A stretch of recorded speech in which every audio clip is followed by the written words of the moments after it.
Minta becomes Harriet, Chapter 8. There was panic in the quarter. The master was dead. Would the slaves be sold? Would all these families be separated and scattered about the countryside? The older slaves whispered to each other, saying, "Did he free us as he promised?" Harriet, conscience-stricken, believing that her prayers had killed Edward Brodus, ignored the fear in the voices, the faces of the slaves. She said later of this period, "It appeared like I would give the world full of silver and gold if I had it. To bring that poor soul back, I would give myself. I would give everything." The slaves were quickly reassured. The overseer told them that the plantation was to remain intact. It had been willed to an heir who was too young to administer it. It would be managed by the young master's guardian, Dr. Anthony Thompson, a minister in Bucktown. According to the master's will, none of the slaves could be sold outside the state of Maryland. This information ended the whispered, panicky conversations in the quarter. It did nothing to end Harriet's feeling of guilt. Her common sense told her that her prayers could not possibly have killed the master, yet she was not quite certain. This incident of the master's death, following so swiftly after a reiterated plea, "Him, Lord," left her with the conviction that the prayer was always answered.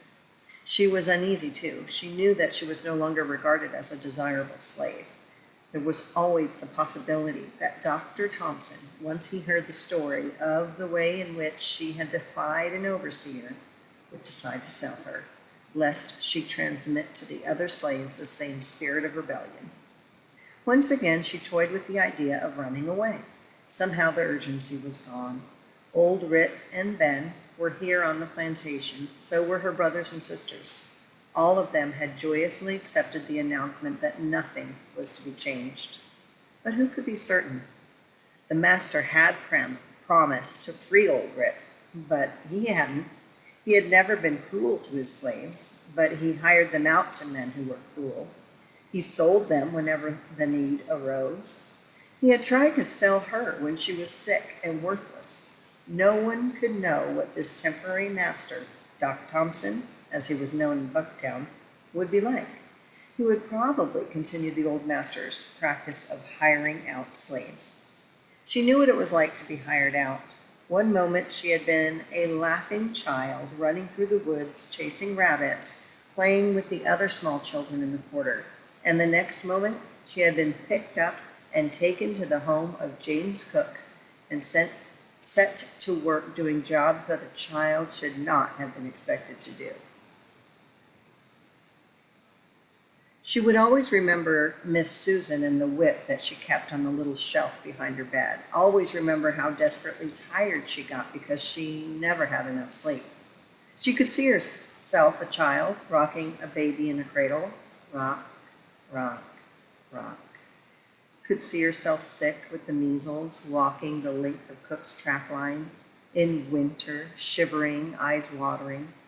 She remembered how she had hated the scaly tails of the muskrats, the wild smell of them, and yet did not want to find them caught fast in the traps. Long afterward, she said of this period in her life, "They, the slaveholders, don't know any better. It's the way they were brought up. Make the little slaves mind you, or flog them," was what they said to their children. And they were brought up with the whip in their hands. Now, that wasn't the way on all plantations. There were good masters and mistresses, as I have heard tell, but I didn't happen to come across any of them. After the terrible wound in her head had healed, she became aware of the admiration of the other slaves. Even the old ones listened to her opinions, deferred to her. Though old Rick continued to deplore the audacity, the boldness in Harriet that made her defy an overseer, she stopped calling her Minta or Minty.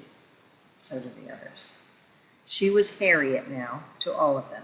It was as though the pet names, the diminutives, were no longer suitable for a teenage girl who bore on her forehead a great scar, iridactable evidence that the kind of courage rarely displayed by a grown-up. Though the wound in her head had healed, she was subject to periods of troubled sleep. She had strange dreams which reoccurred night after night. These dreams had the three-dimensional quality in which people and places were seen more clearly, more sharply than in her waking moments.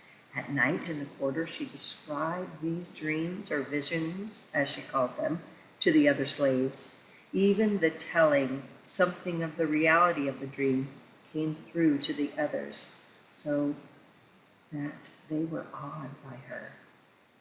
As soon as she was able to work again, Doc Thompson hired out Harriet and her father Ben to John Stewart, a builder. At first, Harriet worked in his house, doing the housework that she despised. There was no question but she was well enough to work, though she sometimes had severe headaches, especially if she got very tired. Then the ache was like a pounding inside her skull. The headaches did not bother her as much as the sudden onset of that deep trance-like sleep, which still occurred without warning. Whenever she thought of running away, not so often now, the knowledge of this awful weakness stopped her. She knew that she might be found asleep by the side of the road and brought back immediately. The deep scar on her forehead made her easily recognized. She was afraid to leave, yet she could not bear the life she led, inside all day, sweeping and dusting, making beds, washing clothes. The house was so near the woods that she could hear the ring of the axes, hear the crash as the great tree came down. After 3 months of housework, she asked Stewart, her temporary master, if she could work in the woods with the men. "I always did field work," she explained, "so I can swing an axe just like a man." Stewart knew she was strong. He had seen her bring in big logs for the fireplaces, had once stopped to watch in unconcealed amazement as she carried a tremendous iron cauldron filled with hot water from the cookhouse to a nearby stream. He did not have to pay her old master Doc Thompson very much for her hire because she was a woman. If she could do a man's work, felling trees, splitting logs, he'd be getting a bargain. "We can try it," he said. If it don't work out, why, you'll have to go back to cooking and cleaning." But it did work out. Harriet was delighted. She knew that Stewart was pleased with the new arrangement, for shortly afterward he allowed her to hire her time. This was a privilege which was extended to trustworthy slaves who were good workers. It meant that Harriet could find jobs for herself and would pay Stewart $50 or $60 a year. Whatever she earned over and beyond this sum, she was allowed to keep.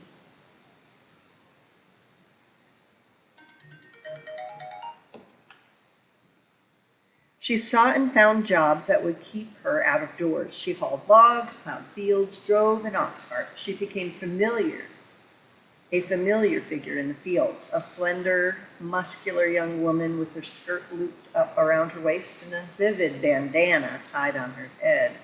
Dressed in this fashion, she did the rough, hard work of a prime field hand.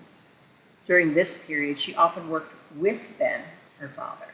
John Stewart placed Ben in charge of the slaves who cut the timber, which was to be sent by boat to the Baltimore shipyard. For weeks at a time, Harriet swung a broadaxe in the woods as part of Ben's crew, cutting half a cord of wood a day, just like a man.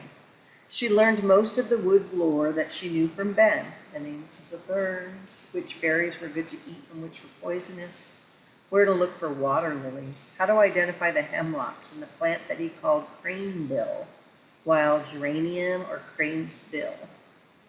For these things, bark of hemlock, root of water lily, leaf of cranesbill, had medicinal value.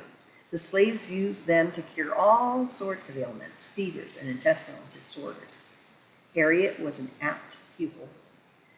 Ben said that her eyes were sharper than his. She said, "No, it's not just my eyes, it's my hands too."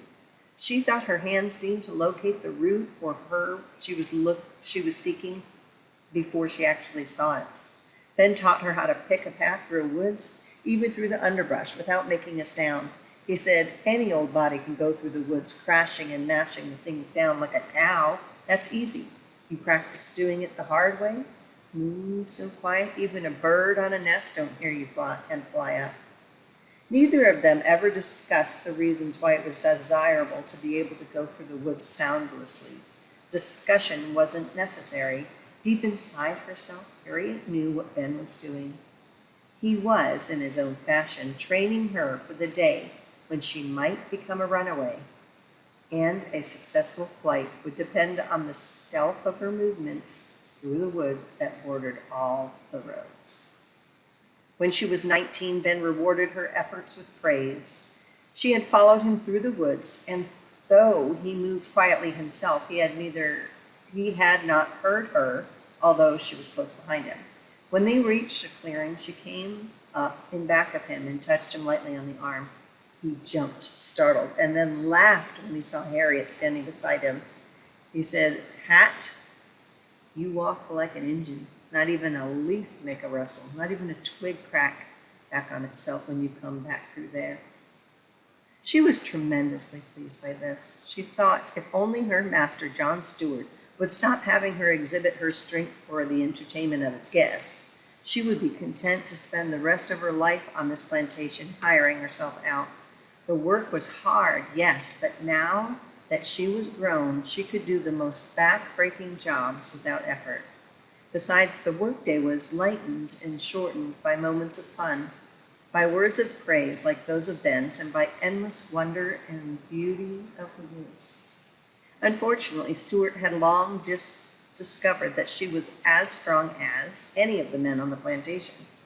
She could lift barrels of produce, she could shoulder heavy timbers whenever he had visitors. He gave orders that she was to be hitched to a boat loaded with stone and was to drag it behind her as she walked along the edge of the river. She could hear cries of astonishment, laughter, applause from the men who stood on the bank watching. This audience of fashionably dressed planters made her feel that she was little better than a trained animal brought out for their amusement. Though Stewart continued to have her perform for his friends, she remained with him, hiring her time for 6 years. In Boston, on October 21st, 1835, William Lloyd Garrison, publisher of The Liberator, was rescued from a mob of some 2,000 well-dressed, eminently respectable men who were intent on hanging him. The mayor and the constables got Garrison away from the crowd and finally lodged him in the Leverett Street jail for safety. That night, thin, bespectacled William Lloyd Garrison wrote on the wall of his cell, "William Lloyd Garrison was put into this cell on Monday afternoon, October 21st, 1835, to save him from the violence of a respectable and influential mob who sought to destroy him for preaching the abominable and dangerous doctrine that all men are created equal, and that all oppression is odious in the sight